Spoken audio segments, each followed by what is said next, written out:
Hello, everyone. Welcome to our peer-to-peer session, Announcing Success and Thanking All with Paula Robinson Deare. My name is Hendrik Hernandez Resto. I am the creative specialist for New Bedford Creative. Thank you. Before I go any further today, please enter your first and last names in the chat along with your emails for our records. We appreciate that. This peer-to-peer series is geared to enrich, educate, and connect creatives within our community. New Bedford is the home of artists, creatives, change makers, designers, entrepreneurs, and community enthusiasts. The peer-to-peer sessions embrace the pulse that makes New Bedford so unique while also expanding our knowledge and connections. New Bedford Creative offers many opportunities for artists and cultural organizations. Join our creative directory, apply for one of our grants or call to arts, list your events on our calendar, all for free at our website, newbedfordcreative.org. Peer-to-peer sessions is supported in part by the City of New Bedford through its American Rescue Plan Award and Arts, Culture, and Tourism Fund, facilitated by New Bedford Creative at the New Bedford Economic Development Council. We would like to thank Mayor John Mitchell, his administration, and the entire New Bedford City Council for their continued support of the creative sector. This is just one component of a broader initiative to boost arts-based economic development and help the creative sector recover from the pandemic. Before I introduce our presenter, I want to go over the format for this session. Once I'm done, I'll pass it over to Paula. Once Paula is finished, we will open up for Q&A. I will review the questions in the chat, and then we will continue with the Q&A live. We will have about 20 minutes for questions so we can wrap up on time by 2 p.m. Just so everyone is aware, this session will be recorded. Please feel free to put your questions in the chat so we don't miss them when we open up for Q&A. Most sessions throughout the series have been recorded and can be found on our YouTube channel at New Bedford Creative in the following week. I would like to introduce our guest speaker, Paula Robinson Deare, who will teach us what she knows about announcing success and how to announce gratitude as well. I will now pass it over to Paula to share more details of who she is and what she will present for us today. Go for it, Paula. I am muting myself now. Thank you. Thank you so much, Hendrik. I really appreciate having the opportunity to do this. The series, it's made me rethink a lot of what I do. And it's helped me to organize not only my thinking, but the kind of work, and really helped me see myself a little bit differently. I'm going to initiate this workshop into sort of 3 phases. All right, it's 13 slides. It's comprehensive, and the first model that I'm going to showcase is pretty comprehensive. So that's going to be sort of my go-to and refer back to, because there's so many different ways of announcing success in that. It'll also have bullets with a la carte options, so that as you do events and as you do projects, you can pull from the ideas, and the slides will be available at the end. Everything is important for large and small events. They've all been a part of the experiences, but some of the things are not necessary for every single event. So, okay, so let's get started. So the biggest event that I've done in terms of working with people, a lot of people and a lot of organizations, was Stand Down in both 1993 and again in 1996. So Stand Down is a comprehensive event organized in a park with military tents set up for homeless veterans. And the idea is to recruit homeless veterans. And so what I had to do for the first Stand Down was all of the research, because it had never happened in Massachusetts before. And when I'm not military. My father, my son, my cousins, and my uncle all have military background. But I am not military, so I wasn't really sure how I was going to be received as an organizer of a military event for homeless veterans, and coordinating military organizations who were sort of very very principled in their own area of expertise. But actually, it was really well received because the timing on it was very good. Um, so I was able to put together, and they came together sort of naturally in teams. So the federal vets with the medical vets came together. I didn't know that there were federal, state, and city agencies for veterans in Boston I was working at the time. So each of those organizations not only had to be recognized individually at the level of governance, but they also had to be recognized by the people that they had come in as volunteers and their contributions. So we went from small and local group meetings, which kept getting bigger and bigger as they brought in people. So it ended up with 80 organizations and 200 volunteers by the time the event came around. So the only way to keep track of all that information to be able to go and appeal for money was I had to put together an abstract purpose, statement of need, evaluation, and outcomes. Now, because I'm not a vet, and because I'm not a psychologist or a therapist, I wasn't really sure what the need or how to do the evaluation. So I started asking the folks who were vets, who do I talk to? And they started referring to me. Picture on the left is me. So one of the first things that we did was I suggested, I was working with one of the local public vocational schools at the time. We held a statewide art contest for a logo for the homeless vets, and this young man won. His mother came in crying. She said he was, on the edge of being in trouble, but the slogan was a hand up, not a handout. And so he got recognized. So he got a chance to see his artwork, not just on, he's holding a proposal, but on the flyers, the t-shirts, the hats, and there was a billboard, which was pretty amazing. I thought he was going to cry too. So we connected people and set a standard for reporting so that everybody was working in one direction, even though all of the organizations had their own style of communicating. And there was no hierarchy. So even though I was the coordinator, my job was to make sure each of them could get what they needed to do done. So, and then I also had to find folks that would provide services that were not necessarily veteran-centered, such as Morgan Memorial, who provided clothing, food, and other kinds of services. So providing a successful experience, I had to be able to outline it kind of in a time capsule with, and then note in proper arrangement with proper spellings, not just the organizations in their hierarchical order, for veterans organizations that's in federal and state government organizations, that's extremely important, as well as politicians and so on, but also the time, the worth, the value, how much funds were raised, photographing the outcomes to share those experiences, and looking at past and present and future planning. I was actually surprised when they called me back in '96 because the person that came in between sort of didn't quite get along with everybody. He was a little dictatorial.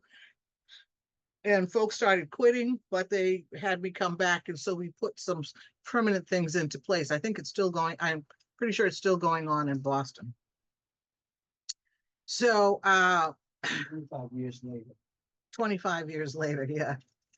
Okay, so you got to validate the event and those in attendance. So in this case, Governor Weld was in office. For those of you who are younger, you might not know who that is, but for those of us who are older than,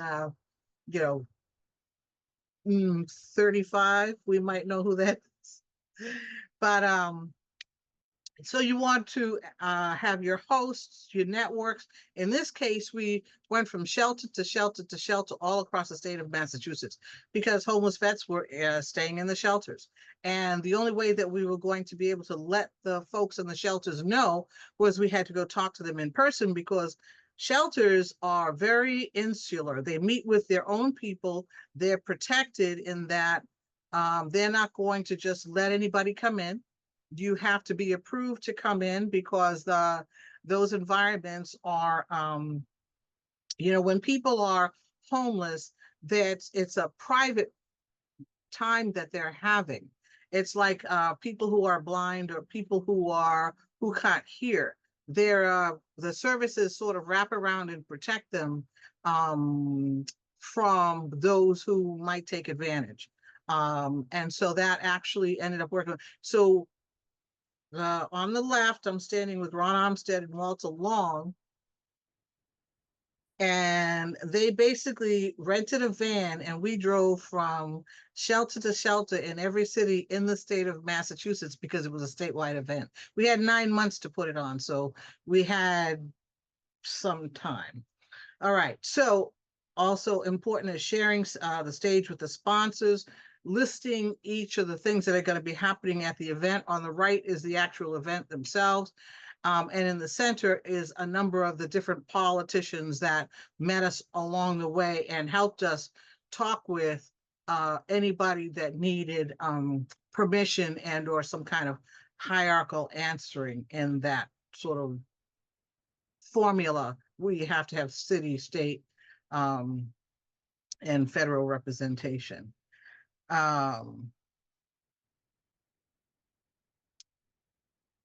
Okay.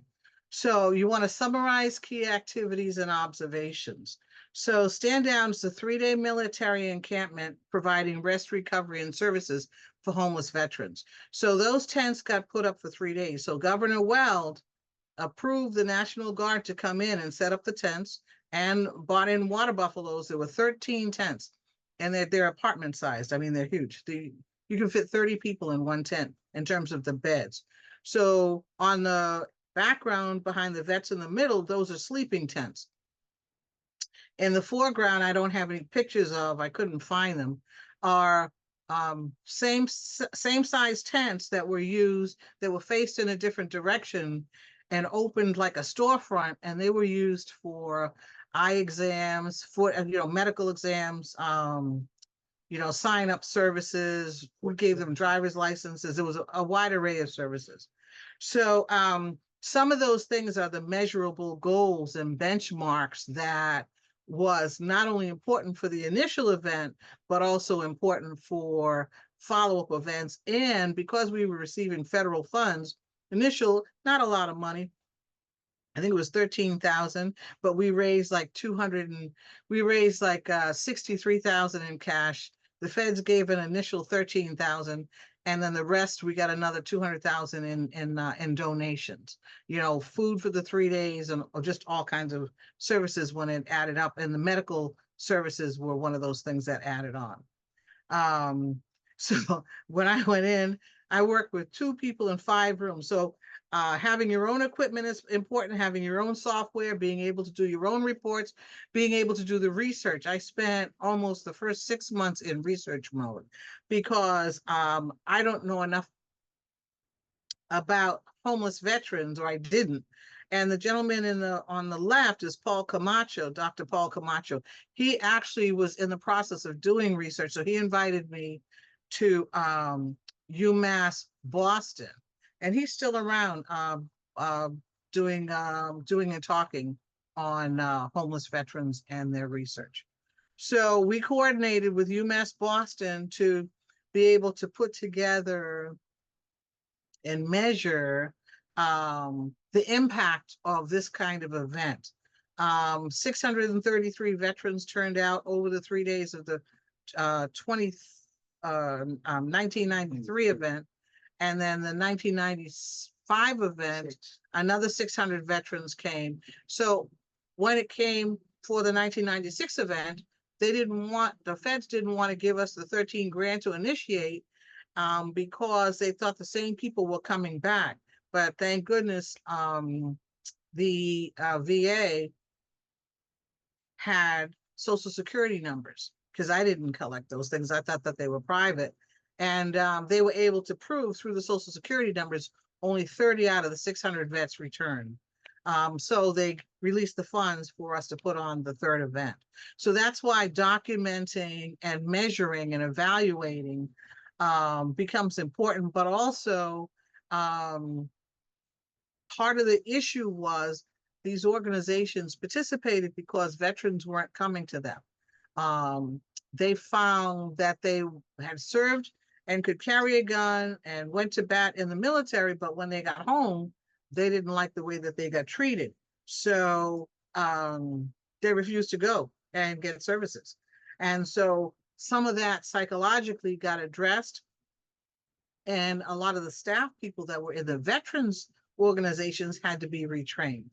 And so that was part of what had been learned, both not just in terms of the needs for the veterans, but also solving the problems for the organizations that were involved. Okay, so with this, I expected it to be a statewide event, but we ended up having to do national reporting with the feds and ended up going to Washington. And the results of this ended up applying to other things that you're doing. You never know. As a matter of fact, the two events I did were in 93 and in 96, and here it is 2023, and I'm still using that information. Okay, so to propose, project, fund, and validate an event, a past experience must be compared.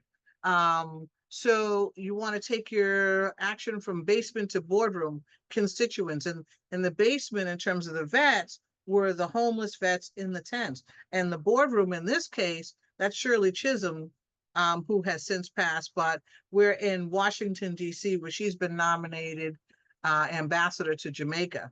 And but we had to do a round of events going to Congress, reporting out before the Veterans Committee on Veterans Affairs on the federal government what we had gathered in the reports. And they also use that information that we had gathered to argue on behalf of more funding for more services in veterans, in the area of veterans affairs. So that's the best example of basement to boardroom that I can do. So everybody in between got touched. So you want to define, encourage, introduce actionable policies, connect with affiliated organizations, and share the results. At the end of this presentation, I have the links where you can download the outcome report. And in that report, I mentioned all the organizations and all the people that were involved. And I went around to not only the organizations and the people to make sure that they were listed appropriately according to the way that they wanted to be listed, so that not only would they share the successes and the outcomes and want to participate in the future, but so that they felt like they were heard and validated and that their impact and their contributions were listed properly in the event. So I'm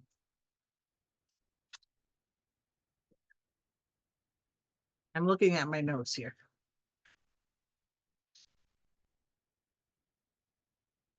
So to be a witness is to have power of voice about an experience.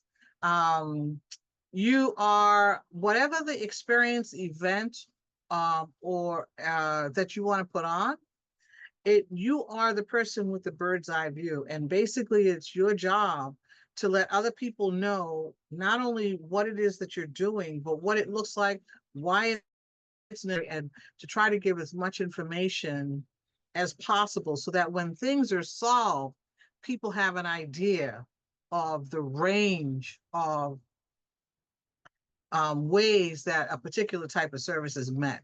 So you want to do measurable closure counted from beginning to end. You want to use a precise strategy to accomplish, and the people in the room can help you with outlining whatever that is. It doesn't have to just be all on you. They can really write out paragraphs on what it is that they've made the contributions to and for, and they can help you edit. So it's not something that you necessarily, if you're working with a team, have to do by yourself. You need to be able to feel comfortable with predicting an outcome from the accomplishment, as well as predicting an outcome based on whatever you've seen going in the other direction. Cultivating the group skills is an important piece when you're saying thank you, letting people know, even if you don't get along, that they've been heard. And that's going to happen every now and then when you see events. Coordinating promotional activities and campaigns for the members, implementing a schedule and a process for writing, delivery, and dissemination, and showing how information gets approved and uploaded. I think in the previous slide, I was showing you two events here. One is on the left is actually the National Science Foundation. And so that group is with Mel King, the City of Trust Officer, Bob Fleming, Ray Turner, who was from Roxbury Community College. And I can't remember the very wealthy donor who made the contribution. She's from one of the food families. And myself in the background, we were presenting nationally to the professors across the country, science professors across the country, on how to teach for the web. And so we ended up using a lot of the same kinds of information for the national with from the stand down to present and organize the national for the Science Foundation. So this again is the sample of the after action report with some of the thanks on there, with a listing a few of the names, but the whole report is available at the end of the presentation. And so with WILD radio, I worked with them for a couple of years and got a chance to meet some folks. And they were a local radio station in Boston, but they had a regional voice. And so while Ken Nash, who bought the radio from the Sheridan broadcast system, was in charge, the station was growing, but then he got sick in the closing years when I got asked to come back, and his wife ended up running the station, and we had to figure out how to close it down. She really had no skills. She just didn't have the skills to do it. And so what ended up happening was we had to figure out an exit strategy. And I've had to figure out an exit strategy on more than one occasion. And so if you know that you have a program or an event that you're doing and it has a closing deadline, then what you need to do is to figure out what your exit strategy is going to be and how you can not only make a smooth transition from where you are to the exit strategy, but that all people are taken care of in the process, so that you're stepping sideways as or up, as opposed to stepping down. And the only example I have, people may or may not like, but Ruth Bader Ginsburg, who's this fantastic judge, fantastic history, but she decided, she was sick during the Obama administration and decided to stay in office. And as a result, she ended up leaving, she passed away. And then Obama didn't get to appoint someone with her values in her position. And so that got transitioned. Somebody with the opposite set of values got appointed in her position because she waited too long to develop an exit strategy. And it wasn't because of the money, she was, comfortable, she was a federal judge. But at the same time, it just goes to show you that it's not something that, everybody thinks about regardless of how skilled you are. So you want to roll out your initiative for your performance objective or your campaign. Pull together your marketing materials. Online is fantastic. Nowadays, you can do that. Showcase your event, overall goals. Those things have to be in there. And then you write your statement of purpose now. And these are some of the suggestions, assigning folks and letting them just work with you, like in the stand down, for instance, we had, I can't even remember how many shelters. There were like 57 shelters across the state that we went to. And Walter Long made all the phone calls. He handled all the phone business, and I mean, he was good. He set up the calls, he set up the permissions, he set up the materials that we were going to deliver. We did the meet and greets, we did the presentations, and he did half of the driving, and Ron Armstead did the other half of the driving. And so that left me free to do the fundraising and the materials, organizing materials and other organizations, and arguing on behalf of the proposal who needs to be included. And also we had to get press out and so on. Excuse me. And that was extremely helpful. So as you put on events, if you have somebody that's willing to work with you, find a way to free them up so they can do what it is that they do really well in support of whatever it is that you're working on. Okay, so these are smaller events that went very well on a local level, but still used a lot of the same kinds of announcements. So you provide a handbook explanation of the experiences that show the sponsors. These were community events with several fundraisers. They had large turnouts with all kinds of extraneous activities, an auction, a treasure hunt, a walkathon, special tickets for pre-event activities for large donors. And in each case, all of the slides aforementioned rules and suggestions applied or can be adapted to apply to your organization. So introducing the overall mission, history, and management structure of the event. So in the slide on the right for the walkathon, this was with Harvard Community Health was one of the sponsors. So we did two of these kinds of safari events.